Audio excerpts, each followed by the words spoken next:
Good evening. Ooh, we have a bit of an echo.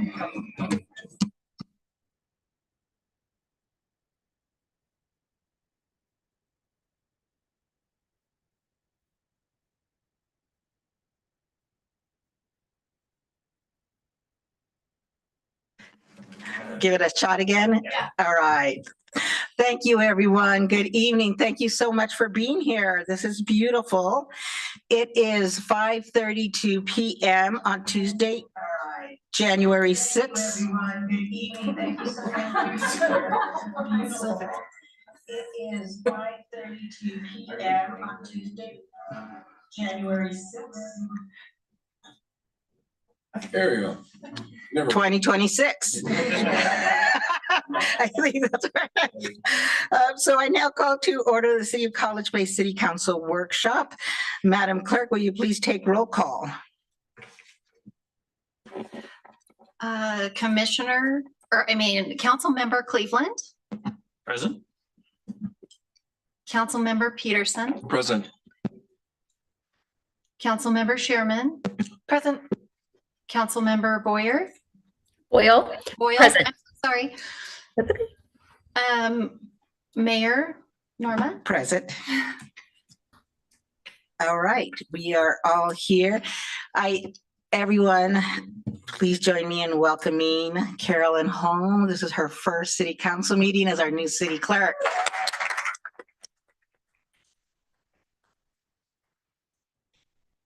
So she is working her way through it. We have a quorum. Yes. We have a quorum. Mm-hmm. All right, will you please join me in the Pledge of Allegiance?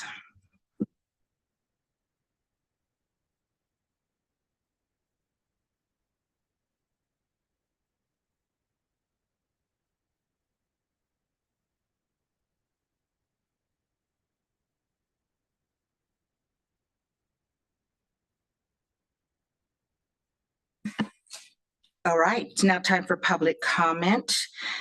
Madam Clerk, did anyone submit a written comment in advance or request to speak via telephone or virtually? There have been no requests received. Okay, thank you. If anyone in person would like to speak, please raise your hand. Seeing none, we'll move on to the exciting things. So there's 6 topics on our agenda for tonight. First, let us welcome our new council members, member-elect Green and Steckline.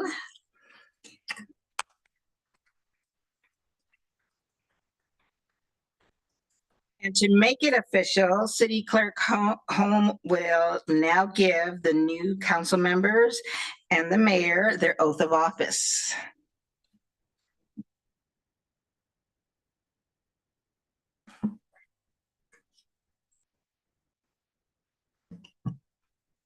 And we are going to do this one by one so that, friends and families can take pictures and, have your special moment.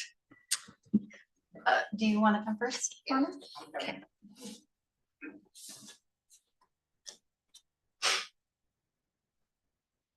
Just a suggestion, you want to do it so that the background is not the food and the television.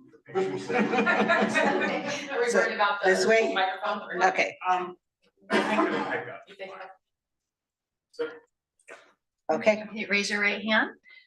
I, Norma Hernandez. I, Norma Hernandez, do solemnly swear that I am a citizen of the United States I am a citizen of the United States and of the state of Washington, and of the state of Washington, that I will support the Constitution of the United States that I will support the Constitution of the United States and the Constitution and laws of the state of Washington and the Constitution and laws of the state of Washington and all local ordinances, and all local ordinances, and that I will faithfully and impartially discharge the duties. Go ahead. And I will faithfully and impartially discharge the duties Of the office of the mayor for the city of College Place, for the city of College Place, according to the law according to the law and the best of my ability. and the best of my ability.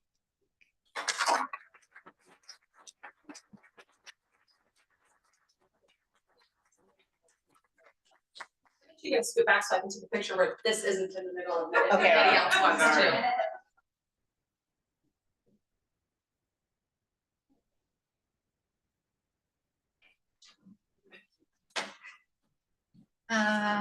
Nadine, would you like to come up? Raise your right hand.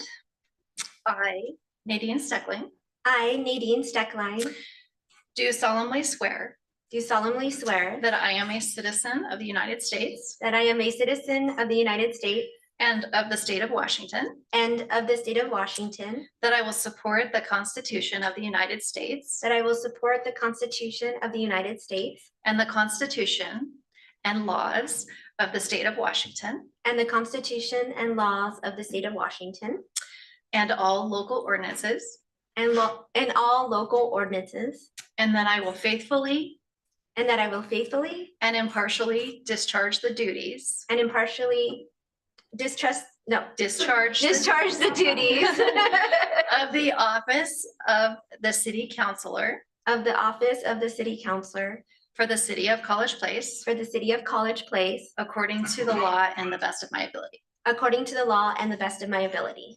Do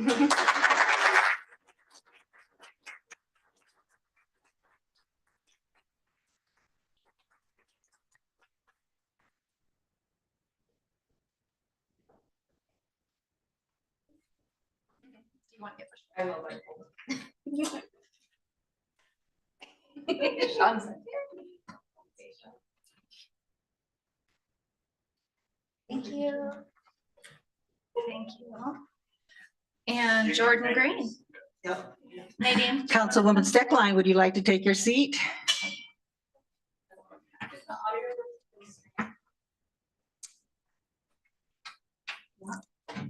Councilmember Boyle, can you hear me?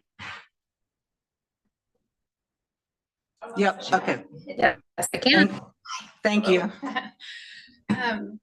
I, Jordan Green, Yes. sorry, I, Jordan Green, I, Jordan Green, do solemnly swear do solemnly swear that I am a citizen of the United States that I am a citizen of the United States and of the state of Washington, and of the state of Washington, that I will support the Constitution of the United States that I will support the Constitution of the United States and the Constitution and laws of the state of Washington and the Constitution and laws of the state of Washington and all local ordinances, and all local ordinances, and that I will faithfully and impartially and I will faithfully and impartially discharge the duties of the office of city councillor discharge the duties of the office of city councillor for the city of College Place, for the city of College Place, according to the law according to the law and the best of my ability. and the best of my ability.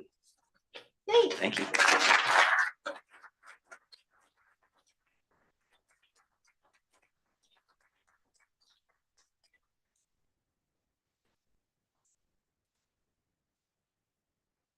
Hold on, one more for the city. Oh, yeah. Gotta get one for the city.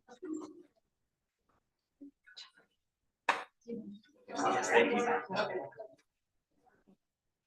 Yes. Carolyn, Councilmember Cleveland. Thank you, everyone, for One more. coming. We saved the best for last. Just kidding. There's someone after me? Okay, raise your right hand. I, Michael Cleveland, I, Michael Cleveland, do solemnly swear solemnly swear that I am a citizen of the United States that I'm a citizen of the United States and of the state of Washington, and of the state of Washington. that I will support the Constitution of the United States I will support the Constitution of the United States and the Constitution and laws of the state of Washington and the Constitution and laws of the state of Washington and all local ordinances, and all local ordinances, and that I will faithfully and that I will faithfully and impartially discharge and impartially discharge the duties the duties of the office of city councillor of the office of city councillor for the city of College Place, for the city of College Place, according to the law according to the law and best of my ability. and best of my ability. Yay.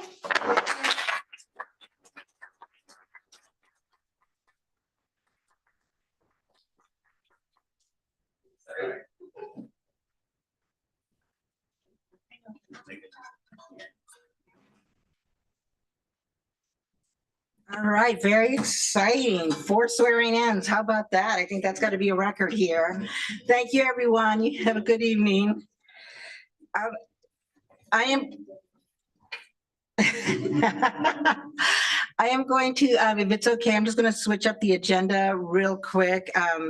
Item 2.04, if it's okay, I'm going to move on to that next since we have our law enforcement officers here. That way they don't have to sit if they need to move on to their work. So I'm going to move the agenda just a bit. So I do have the pleasure of presenting the Law Enforcement Appreciation Day proclamation to our law enforcement officers here in College Place. Whereas across the country on January 9th, citizens will take the lead to demonstrate support on National Law Enforcement Appreciation Day. Whereas law enforcement officers of every rank and file have chosen a profession that puts their life on the line every day for their communities. They've answered a call to public service that is demanding and often unappreciated. On National Law Enforcement Day, we have an opportunity to thank them for their service and offer a token of respect. Whereas National Law Enforcement Appreciation Day was founded in 2015 to thank officers across the country for their daily sacrifices that they make for their communities. Concerns of police survivors, the FBI National Academy Associates, the Fraternal Officer Order of Police, the International Association of Chief of Police, the Officer Down Memorial Page, Law Enforcement United, and the National Law Enforcement Officers Memorial Fund, International Conference of Police Chaplains, the National Troopers Coalition, only a name of a few of the long list of organizations supporting inaugural day of National Law Enforcement Officers Appreciation Day. Since then, nationwide, many more organizations have joined forces to support Law Enforcement Appreciation Day to spread encouragement and respect to these dedicated men and women. Therefore, be it resolved, I, Norma L. Hernandez, Mayor of the City of College Place, Washington, do hereby proclaim January 9th, 2026 as Law Enforcement Appreciation Day in the City of College Place, dated this 6th day of January, 2026. With that, I do extend our appreciation to our dedicated officers who, in a small community like ours, are often doing double, triple duty and doing their best to be out there and protect the community, build relationships with the community, and represent the City of College Place in a way that makes us proud. So thank you all very much for doing that, and thank you for being part of this family.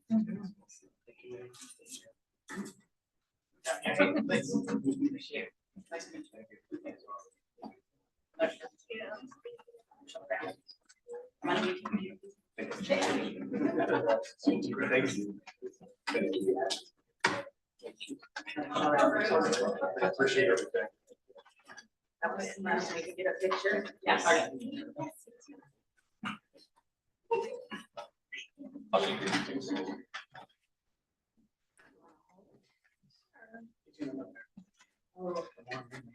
I think I blend in.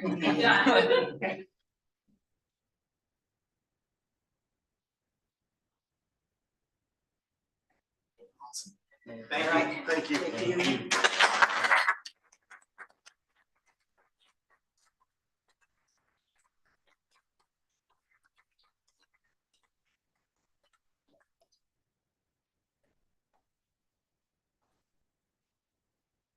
You were anxious to skedaddle. And Miss Board Docs? And Miss Board Docs training, how about that?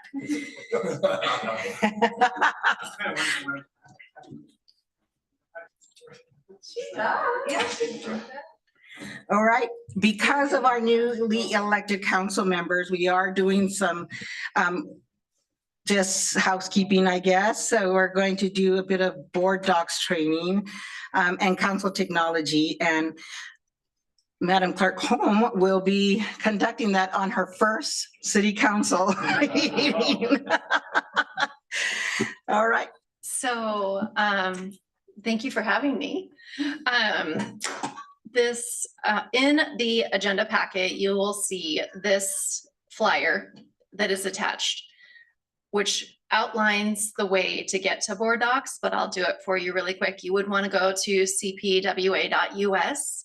And if you scroll down, you can click Board Docs Council, and then it will take you to the Board Docs portal. Right up here in the top right, there's a little person, and you would log in here.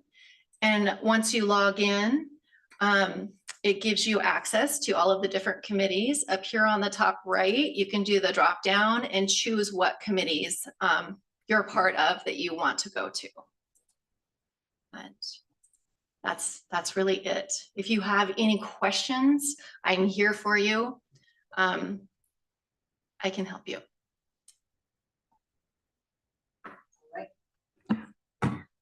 All right. That was easy. Thank you. Any questions from any city council members? All right, hearing none, let's move on. Third, Ms. Holm and Mr. Ferguson will provide a brief overview of the Public Records Act. Very important. All right, so great. I have no intention of trying to drag everybody through. Oh, I'm sorry. Yeah, thank you. I appreciate that, Troy. I just assumed everybody knows who I am. No, it's okay. Eric Ferguson, city attorney, and just wanted to not really get in depth with anything of the issues with regard to the Public Records Act, but just really a reminder, some of the folks we're kind of in different stages on the council in terms of the training requirements. One of the things that both Public Records Act and Open Public Meetings Act requires is that your training, you have to have within 90 days of taking office, you have to have the training. And then after that, every 4 years, you have to basically recertify through a refresher. So good news is the two newest recruits are good to go on both of those because they wasted. I mean, they spent a Saturday at the training. We had a good time though, and the food was good. But so we did the elected officials essentials training, and so that really kind of covers everything. And then I didn't realize you were there. oh yeah, it was great. That's where I met him 4 years ago. Exactly. That's in training. So they long and short of it is what that covered both the items for the new council members. The other council members are all good to go with regards to their training. When I looked online, so just this will be yeah. I'm not certifying or diagnosing where you're at in the training process, but it looks like most of the folks are good with their certifications, and except there's a couple of folks that just got reelected. I think it's Mr. Cleveland is in 29, so he would need a refresher if you haven't had one already. So anyway, one of the things that Rhett put together for us, we were kind of a little bit of who's on first because Mary Elizabeth had put this item on the agenda, and then Rhett was trying to take the lead on it and kind of fill in the gap, and then of course Carolyn and I we got put it where we had to kind of pick it up and run with it here. But just essentially what I want to be able to do is just remind you of a few things. It's nothing that you haven't heard already, but the main thing is just to make sure that you get those certifications, and we can certainly, there's some information in the packet for how to get those certifications. Again, if you need that refresher, if not, this will all be kind of old news, but I can certainly also help you with the Attorney General site. I prefer that training module because it's a little easier to understand, and it's a little quicker, has a little better pictures and diagrams, and so it takes you through more of a overview. And they also have a certificate that you can download on that website. So I'll send that information to you as a follow-up. But long and short of it is just a quick history. Public Records Act was created due to a growing public demand for government transparency, accountability, access to government information as a result of Watergate scandal by the Nixon administration.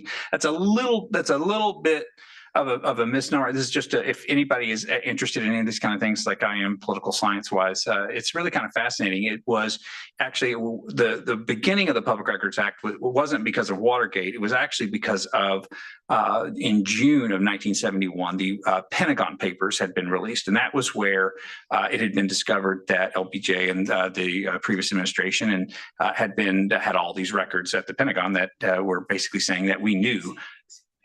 Yeah, sorry, I shouldn't.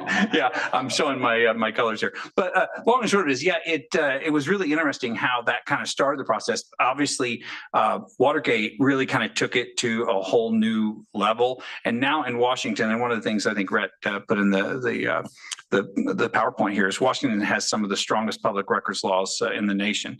I can attest to that, having worked in a few other states around. And when we get folks from other states, they are, especially contractors and others, that will send contracts and they'll think that they're complying with what we call FOIA, Freedom of Information Act, which is the federal law.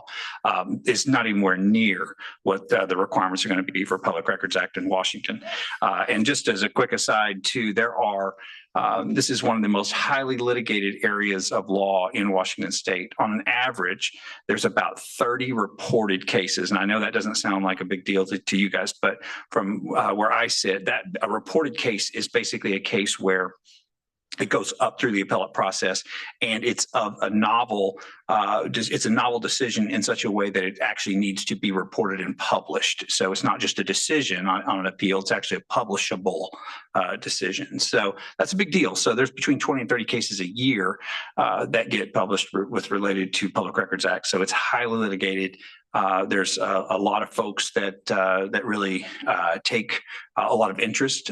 They have a lot of groups and organizations that really focus on these, what we call sunshine laws, which Public Records Act is the main one. So the other thing I just wanted to highlight there is that, as Rhett put in the slide here, the public record is defined as a writing containing information relating to the conduct of government or the performance of any governmental or proprietary function prepared, owned, used, or retained by any state or local agency regardless of physical form or characteristics. Now, that is a very broad definition, but essentially what it means is writing does not mean writing. You know, we all know that. It means pictures and video and all kinds of, when you actually look at the definition in the Public Records Act, it's pretty shocking, some of the things that it includes. But you need to be aware that it's going to include most things. It doesn't include, obviously, phone calls. Those are not writings because those wouldn't be be able to be documented in any kind of way, reproducible way anyway. Maybe let's see if we can just jump to the next slide real quick. So yeah, here's what we talk about writing a little more. One of the things I wanted to highlight here, meeting notes, that's always a question that comes up with regard to, well, wait a sec, if I'm taking notes, it's a very convoluted area. Essentially, if it's meeting notes that you're taking and then you're going to go and then use those notes to give direction, or you're going to in any way use those to create policy, those would be public records. Your personal notes when you're in a meeting to refresh your memory, or if they're what we call transitory in nature, those aren't going to be notes that have to be retained by the agency. So there's a lot of nuance to that, and a lot of folks will, especially they will see when you're on video, they'll see maybe you're doing something or you're writing down something, whatever. They'll say, I saw Mr. Cleveland, jotting something down in a meeting. I want to see what that is. And if it's his personal notes as he's going through and making mental recollections, those are not going to be public records. Those are going to be something that the agency has to retain. So it gets a little fuzzy. And please, I think we get to this, he gets to this later in the slide or another slide where he talks about ask questions. But that's really the key. Let's see. So, but why the law is based? Oh yeah, this is the best part right there, or but why. The law is based on the principle that government records belong to the public and people have a right to access them unless an exemption applies. The law declares that the people do not give their public servants the right to decide what is good for the people to know. And this is all based on a famous quote from Louis Brandeis, Justice Brandeis, back in the 1940, late 40s, I believe, where he stated that there was a famous quote where he said, and this is why these are referred to as sunshine laws, that basically his quote in a particular case is that the best disinfectant for abuse is sunshine. Sunshine is the best disinfectant for the abuse of government, to shine a light on it. And I occasionally we'll have to do trainings and things, and it's tough to keep these things exciting. And so but I've tried to come up with a few jokes. The only one I've ever been able to come up with is that while sunlight may be the best disinfectant, it's also the leading cause of skin cancer. So you can't have too much of a good thing. So anyway, that's the only one I've ever been coupled with. Next slide, please. Okay, so yeah, these were the best practices that I'm not sure where Rhett got this or if he drafted this, but these are great comments to keep work and personal communication separate. This is the one that really is becoming a huge problem because technology is getting so.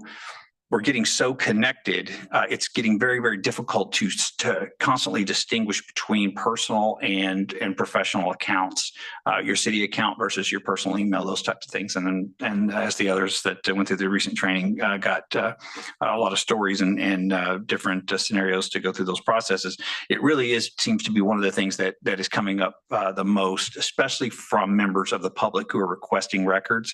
They're specifically requesting items from personal accounts from folks because they feel like that's where people are going to communicate and conduct business. Now, that's where it gets pretty tricky in terms of the easiest way is just to always make sure that you keep those separate. It's not the end of the world if you use your personal account or your personal phone. It just means that you're going to, if a request comes in, you're going to be required to search that account or that phone. You won't have to give that to the agency. You won't. No one's going to be looking at your personal accounts, but you'll have to take a look and then put down in an affidavit. It's a single page little affidavit where you basically say, I searched under these terms and this is all the records I have, or I don't have any. The easiest way is just to never use your personal accounts and your personal devices, because then you don't have those issues. You never have to go through that process. You can always say, search, the agency has all my records. So that makes it easier, but sometimes it happens, and sometimes folks are okay with that. Let's see, use official channels for all written city business, email, phone, text, and then ask if unsure something seems a public record, assume everything's a public record, which it is. Well, I wouldn't say that, but it's close. Let's see. Oh, yes. I like what he puts there.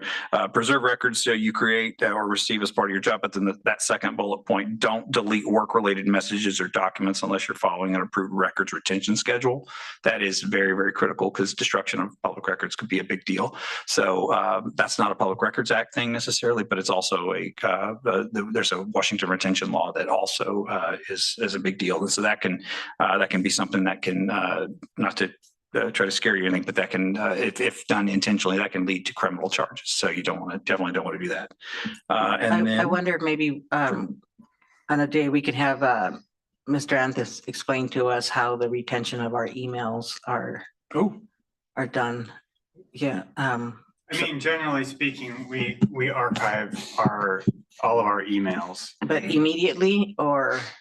Every day they're backed up. Every day. So even if I delete an email to clear out my inbox, the Mr. Anthis is able to search those records. They're retained indefinitely. So okay. Yeah, so there's just a few little oh, I'm sorry. Yeah, Councilmember Peterson has a question. Absolutely. Quick question. I love using my Gmail account, my personal one, for everything, because as we've discussed it here before, it connects immediately into my calendar. We've talked about the difficulty of having it connect to your calendar if it's through the city's email. Does it? Of course, we can always add it manually. My question for you, if you have 4 years of using your personal email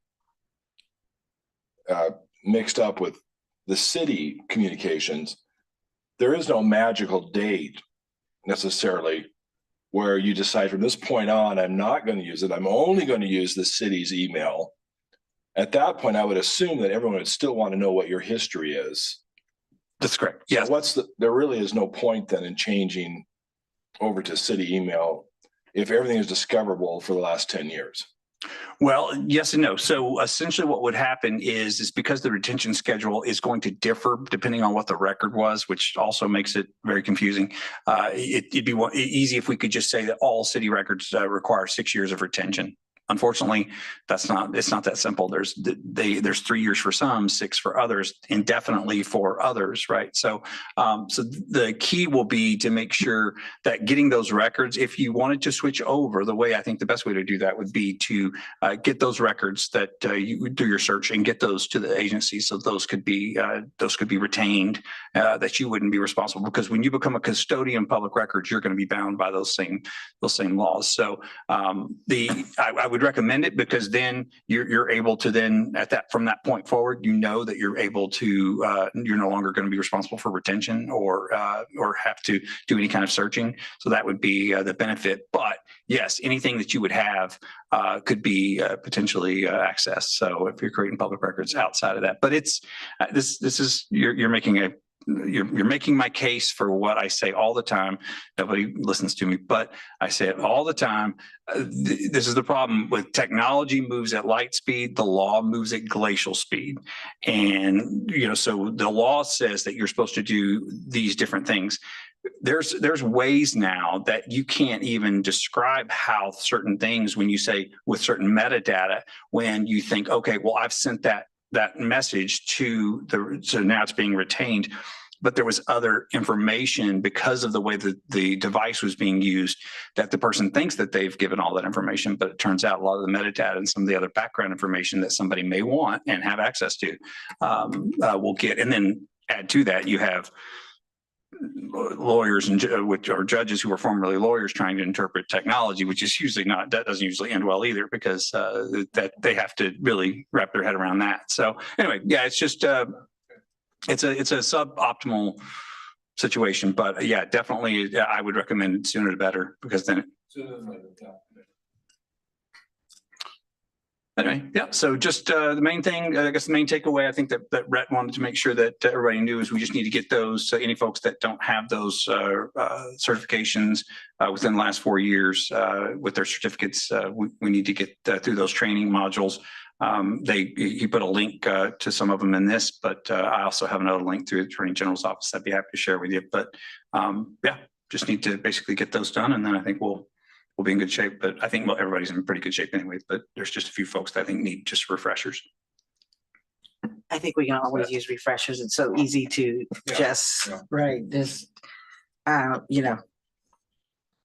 assume that something's not right, because you're not sure.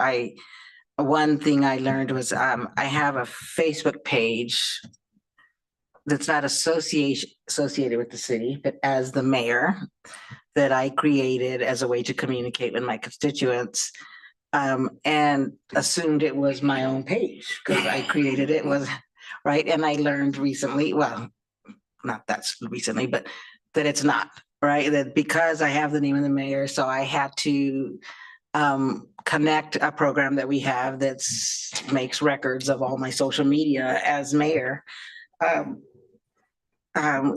Because it's not just my page, even though it's not part of the city's official thing. So it's so easy.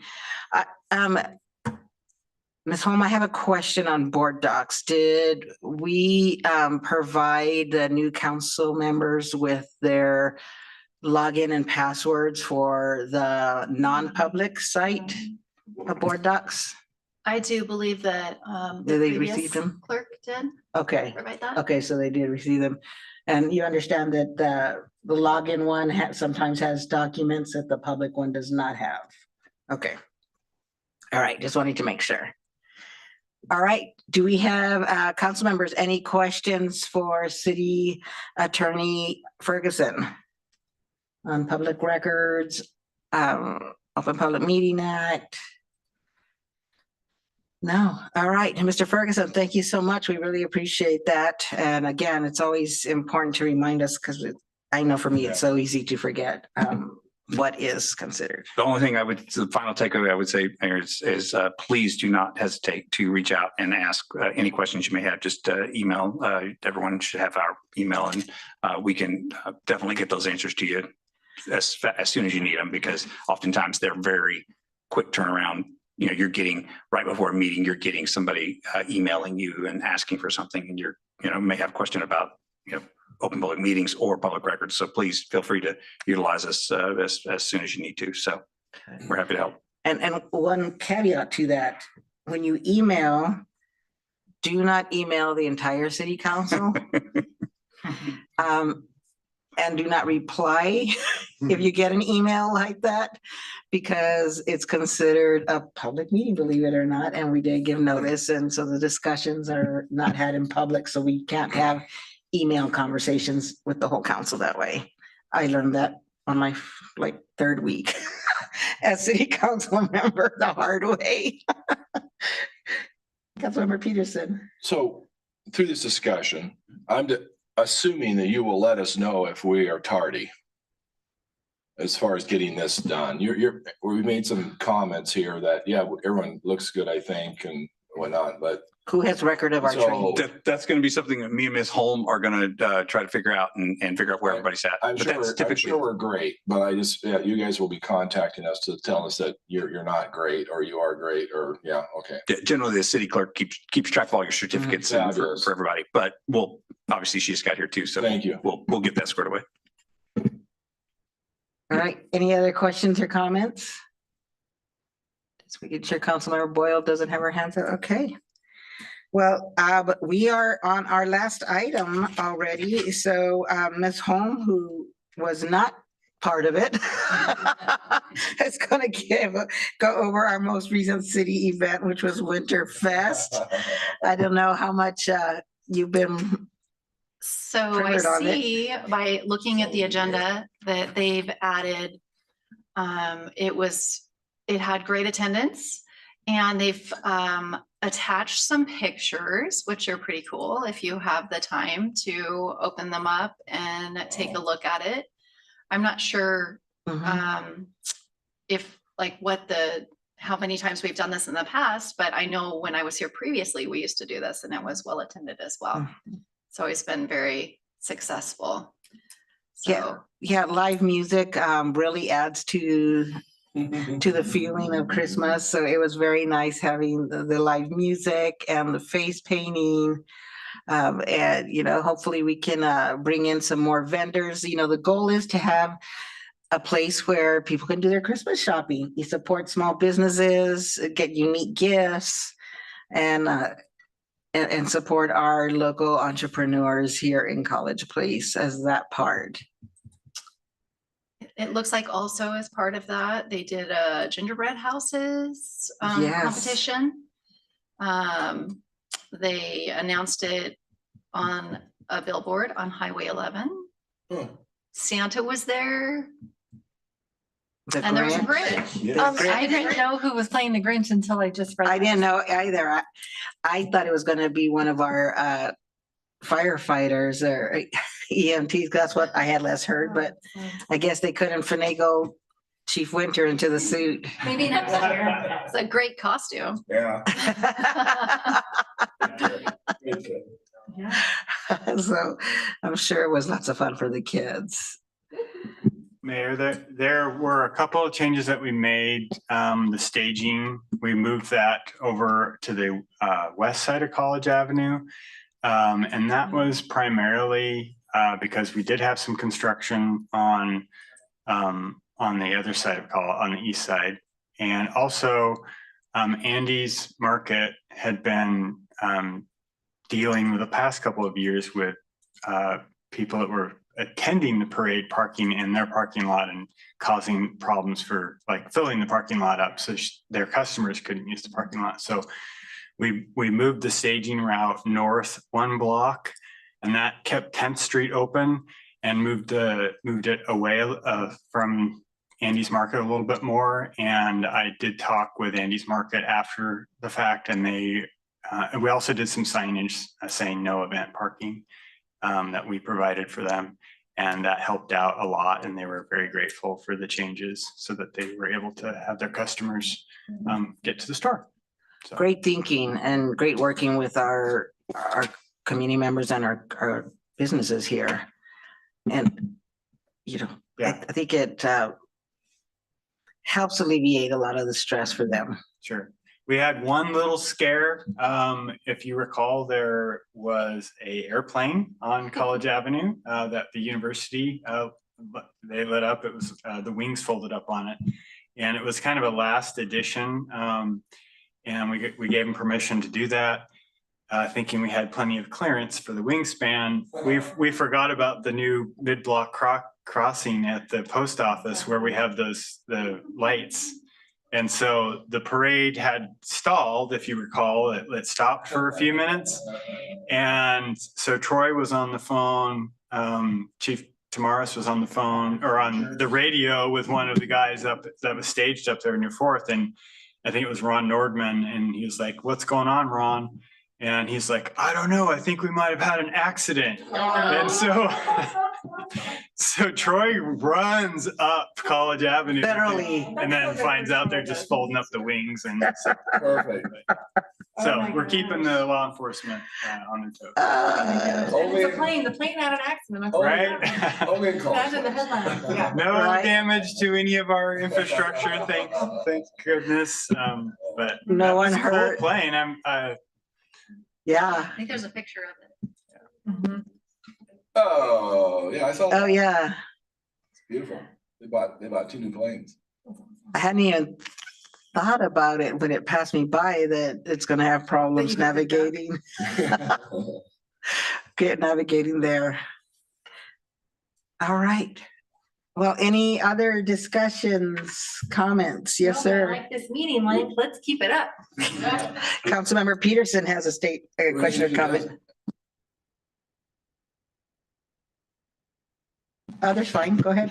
This might be a question for Troy and John and maybe others. And I may be $1 short and a day late in my understanding of this, so give me some grace here. But so with what's going on at 125 in Myra, is the city, and I'm sure you are, is all that traffic going to head down Military and 12th? That would have gone down 125? Yeah, so I have not been that involved in the detour route, but Robert McAndrews has been, and they've been working on that detour route for over a year. And while we have given permission, they have a permit from us to reroute traffic down Commercial Drive for the period of time that intersection at 125 and Down Commercial? Down Commercial Drive, yes. Or 12th. It depends on if it's truck traffic, if they're, if they're heading south down Myra and they are trying to get to Oregon or something, they're going to want to stay on the highway. So they'll be routed onto Commercial Drive and then back onto the highway. Like from Myra. From Myra, yes. Yeah. And then the round back on the. So,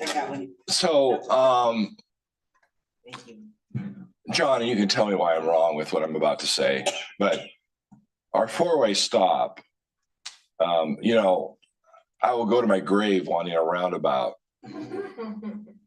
at Myra and 12th. 12th of March. Sorry, thank you. I guess I won't go to my grave.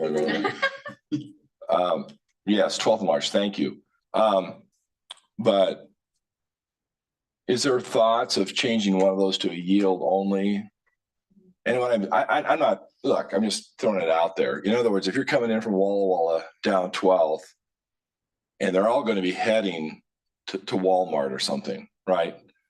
Or Milton Freewater, or I don't know what, but I wonder if there's some thought of putting one of those signs to a yield left down Myra and then doing a stop the other way. What are your thoughts on that, John? Well, I'm not a traffic engineer and I'm just a city planner that. Yeah, no, I put you on a spot. Yeah. I would think at this point, another revision to a traffic signal could be creating a dangerous situation because you're already redirecting people. So Yeah, like, for instance, Yeah. when you make changes like to that, Yeah. you know, you have to put up a whole bunch of notice signs yeah, and so it probably would be safer to not make a change right now for that. But so that's why some of the traffic, if they're truly trying to head down, you know, if they're heading south down Myra and would have headed towards the highway, they will be routed onto Commercial Drive and then onto the highway. So they'll drive by STC and the Honda dealership. Good point. And then out. If you're coming from Walla Walla and you're headed to, you know, Walmart or something, you know, down Dallas Military and 12th, then yeah, you're probably going to stay on that. And but I also that Tamarison Road and that roundabout that they built this last year, that's open. And so I think as more people figure out that they can't go down the highway, they're going to Walmart, Yeah. they're going to reroute as they get accustomed to moving around. So it's not ideal. It's just, you know, I've been surprised lately, you know, if you head up Military or 12th towards Military at 5:15. Yeah. It has surprised me. And I don't want to exaggerate this, but you can have 25, 30 cars backed up. They're trying to get into College Place. And I think, and you're right, the you know, the bypass down Meyer over will help.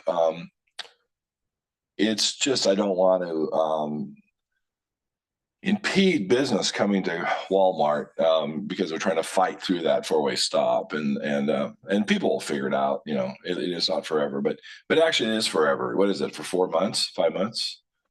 I think it said January something through May, or on the bill on the, yeah. yeah, I don't know the exact. Anyway, dates. it's something. Hey, look, John, you know, it's something we're all going to be talking about in the future, I'm sure. And it's going to be something maybe we can adapt to it or do some changes. But I just wanted to bring it up right now, just to, yeah. This is when we should do our traffic counts to. Yeah. justify There we what go. we're Right. talking about. Get, That's get, what I- get those federal funds for the, yeah. That's what I was just gonna say, you know, Anyway, get our hey, police officers out there, you Yeah, know, I make mean, us some there's that- money. There is that, what is it, Dewey? Dewey Drive, yeah. That cuts off, That loop. you know, we're probably gonna have to do some enforcement because people are Yeah. gonna start Yeah. avoiding the four-way stop.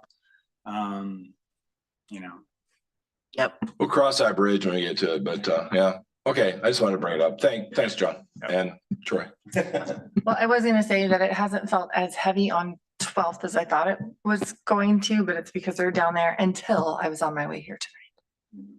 And I was very, what's the word, inconvenienced. This way? Yes, Coming by out the of, 15 coming cars out in of front of Newgate? me.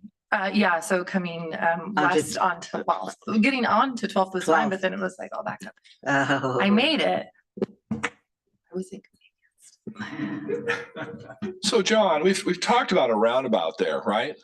We can't do it. Yeah, they did this like years ago. We did a study and we looked at that and like they couldn't do it. We tried. Well, no, it's always been a case of funding, not a case we can't do it. I thought we couldn't do it.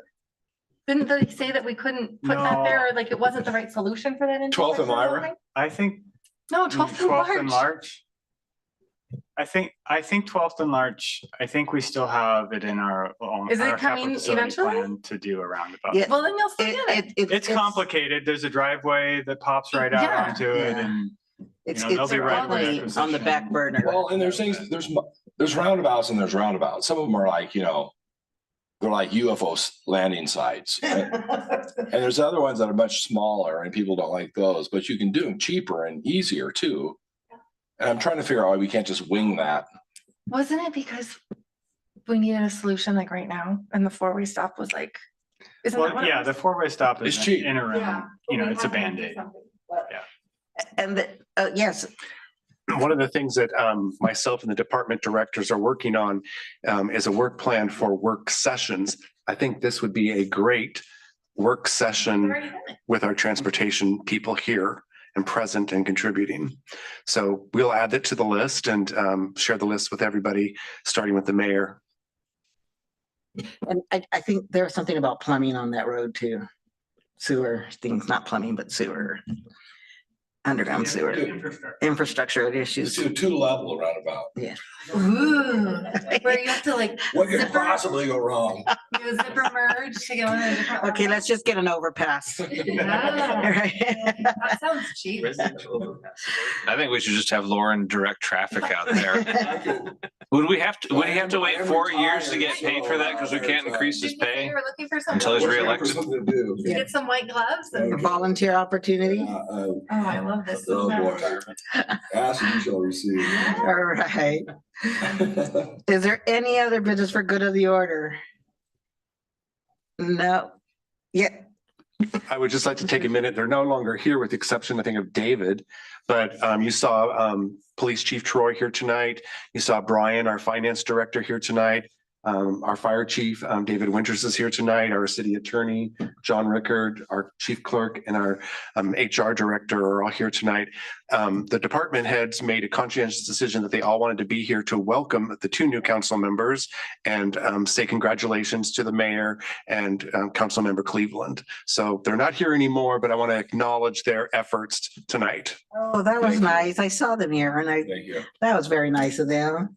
Well, yes, we're at our closing and we're going to conclude in just a bit, but again, welcome. There's going to be lots to learn, but we're looking forward to your contributions and having you here. Madam Clerk, thank you so much for your work on this. I know it was kind of stressful. We threw a lot of things at you before the meeting. So you did very well. Thank you so much. We appreciate it. And thank you all for being here.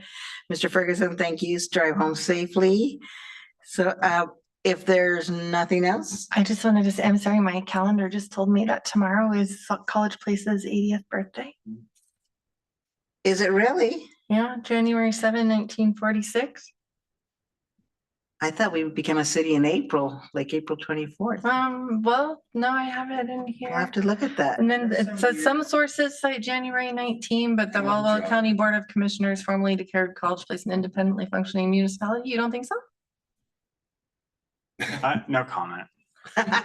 Never mind. Well, that, You might be right. So, and I don't remember exactly, but there was some. It's The town took some action over like the Christmas season and then it wasn't filed.